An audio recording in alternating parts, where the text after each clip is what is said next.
going on, everybody? It was funny this morning.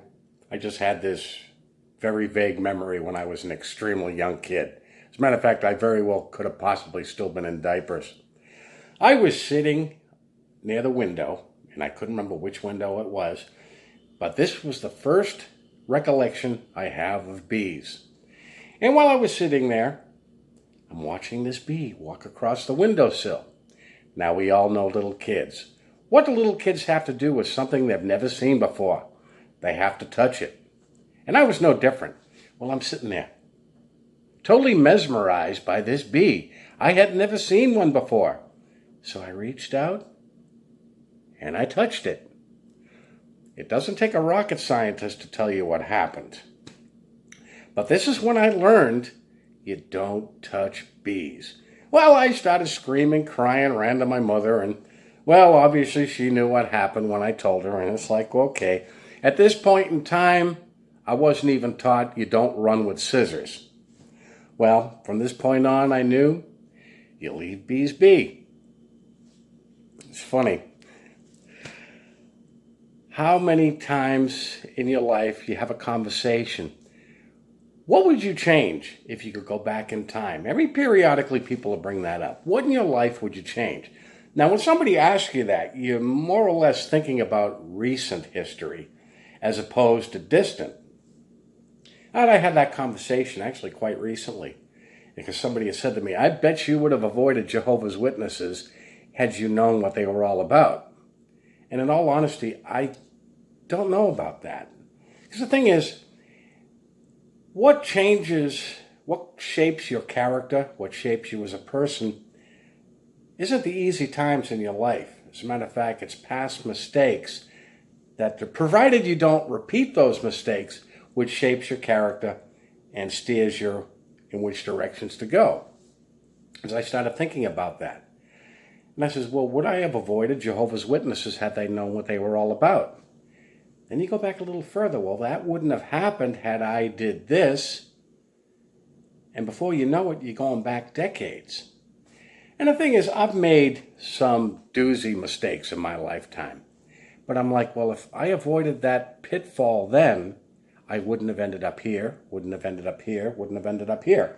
As a matter of fact, if everybody's life was so cushy easy, you wouldn't have much character. Like I said, I've made some doozy mistakes in my lifetime. I always have been very good at learning from my past mistakes and doing my damnedest not to repeat them. It doesn't always work out that way, but would I have avoided becoming one of Jehovah's Witnesses? Well, had I wouldn't have known what the organization was all about. And in all honesty, I wouldn't be able to be a warning label for the organization had I not actually been on the inside. So chances are my time in the org shaped me, much like past events in my life, and steered me in a direction. So in all honesty, I don't think I would have avoided going into the Jehovah's Witnesses. I look back at a lot of mistakes that I had made, and I don't think I would have changed them, because the thing is, had I altered them then, I wondered, where would I be today? I wouldn't be the same person I am today. I mean, I look at things in my past. Obviously, Vinny today is not Vinny in his 30s and his 20s. Obviously, I can't do the things I did then. But had I altered my life then, where would I be today? I mean, I wouldn't have learned past mistakes. I wouldn't have learned, don't touch that bee. It's one thing being warned. It's always in the back of your mind. It's another thing actually going through it, and you know for a fact. That was one thing I noticed Jehovah's Witnesses, well, part of their teachings was you don't have to live through a mistake to realize it's bad. But this also is a lure for many of the born-ins when they hear this. Because the curiosity factor is there. They've never been through it, but they always wonder. And it's more alluring that way. When Watchtower keeps pushing this, it makes it more alluring. There was a big difference from the people who came into the organization and the born-ins. But the funny thing is, even the people that I knew in the organization that weren't born-ins, They were no different when I first met them than when I left. My Bible instructor was a perfect example of that. And the unfortunate thing, realized after that I was never really fully indoctrinated because I didn't put the organization on a pedestal. I didn't let every golden nugget out of their mouth dictate which direction I should go. It was always deep down in my head that, no, I'll go my direction. If it's a mistake, I'll make my own mistakes. Now, my Bible instructor was notorious for putting up a defense for this organization, no matter what. I mean, he put it up here. Now, this guy wanted me to believe that he was a streetwise person. This is the persona he wanted people to believe of him, that he was from the streets, he was streetwise, and he was actually anything but. As a matter of fact, looking back on the many conversations I've had with him, he didn't know much. If he was from the streets, he never learned from it. He used to tell me that if he didn't come into the organization, he'd have been dead. I guess he was wanting me to think that if I didn't come into the organization, I would have been dead. I can't say for sure if I would have or would not have, but this was his belief, that he would have died had he not come into the organization. But he had it up here. So to tell him the negative aspects of the organization, he didn't want to hear it. He would defend the organization blindly. See, I was never that much of a JW where I couldn't hear the negative. And when I started hearing the negative, I started doing a lot of digging about it. And although I only had 10 years in, I had no problem walking away. And this is the one thing I found, that most Jehovah's Witnesses, they want their brand of truth. They want to believe so firmly that Watchtower is the truth that they won't do any investigating. As a matter of fact, if they hear any slight problem with the organization, they immediately block their ears. They don't want to hear it. They don't want to see it. Now, my Bible instructor, I've had my difference with him over the years, but he was actually the first person I actually reached out and fed the information to. At first, I thought he was listening, but come to find out, no, he was just getting enough information just to take it back to the elders. So, okay, he didn't want to hear it. And even when I showed him some websites and things to look up, he claimed he looked it up, but in all honesty, I don't think he ever did, because he called back one day and says, I don't see anything worthwhile watching. So he was so firmly entrenched that Watchtower was the truth that he didn't want to hear anything negative. As a matter of fact, the tactics he used to try and lure me back in when I was on my way out were the same things he used when I was studying. It's like, okay, those things don't work anymore because I know better. I did a little bit more digging, and I found out about the truth about the organization.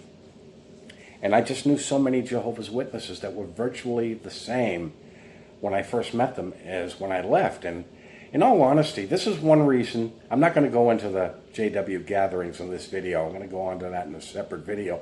But this is one of the reasons I stopped going to JW gatherings. When you have enough conversations with Jehovah's Witnesses, it's almost like talking to children. These people were so entrenched, Watchtower, Watchtower, Watchtower. Their conversations are virtually the same. Their conversations revolve around the meetings, the conventions, the studying. I was listening to one woman talk one time at one of the gatherings, and she's going on how she was amazed at how thousands of people in an auditorium could be singing the same songs in sync. I'm talking about the Kingdom Melodies. And I'm thinking to myself, well, if every congregation knows these songs, what is the big deal? But she was amazed by this. I was always big on diversifying conversation, because the thing is, you can talk a certain subject to death. So I kind of like to diversify with it. You can talk any subject, I don't care what it is. But when any time you were with Jehovah's Witnesses, that's all they would talk about. Jehovah, Jehovah, Jehovah. On occasion, I would like to go out with the guys and take them out for a beer and shoot some pool and stuff like that, just for a change of pace. This was the beginning of the end for me, because the wives didn't want their husbands hanging out with me. I guess I was a bad influence.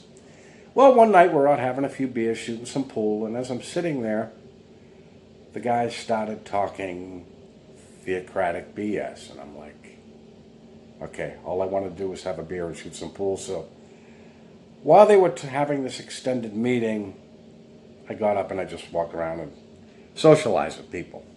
But they cannot get their head out of the watchtower. It's their lives. It's everything to them. And the one thing is, I've noticed, grown-ass adults, every time they had an issue, they would have to take it to the elders. And the thing is, what do the elders know that you don't? Because they're probably going through the same thing as well. But it was like talking to children. It's like, you cannot live life and learn anything if you're not going to experience it. And having Watchtower, having the elders guide every step you're taking, you're not going to know much. Because if you ever leave the organization, and this is why so many people leave and come back, because they don't know how the real world works. That's what benefited me, was the fact that I came in from the outside. I lived a good portion of my life long before I ever got to the Kingdom Hall. So I knew enough not to rely on Jehovah's Witnesses to run my life. As a matter of fact, if you do, you're going to let them run it into the ground. So I was never really fully indoctrinated. But when you hear older people in their 80s and 90s sounding like children, sounding like the guys in their 30s and in their 20s, what have you learned? Especially the guys that were in the organization their entire lives. We had one brother. He used to be a pioneer. His wife had passed away, so while she was sick, he was not unable to go to the meetings. When she passed away, he started going to the meetings again, and he'd always have this big smile on his face. Well, the car group was talking about the other religions, and he came out with a statement, "Well, I guess they're all right, but they just don't have the faithful and discreet slave." This point in time, I'm thinking, neither do we. But everything that was going on was going right over his head. He still, at his age, was not seeing it. Nicest guy in the world, but in a lot of ways was extremely childish. And I just could not live that way.